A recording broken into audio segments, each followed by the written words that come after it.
હું પાર્થ ચંદુભાઈ પટેલ, ગામ ડેડાણા, તાલુકો બેચરાજી, જિલ્લો મહેસાણામાં જમીન ધરાવું છું. તેમાં બાગાયતી નીતિ નિયમ અનુસાર 4000 ચોરસ મીટરમાં ગ્રીન હાઉસ બનાવેલ છે. તો તેના માટે સબસિડી માટે અરજી કરેલ છે.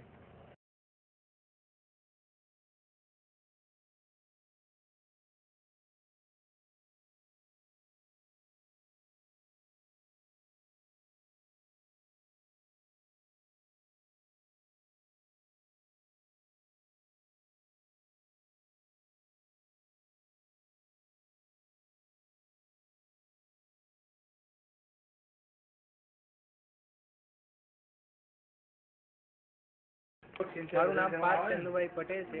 હું ગામ ડેડાણા, તાલુકો બેચરાજી, જિલ્લો મહેસાણામાં જમીન ધરાવું છું. 4000 ચોરસ મીટરમાં બાગાયતી નીતિ નિયમ અનુસાર ગ્રીન હાઉસ બનાવેલ છે. તો તેના માટે મેં સરકારમાં સબસિડી માટે અરજી કરેલ છે.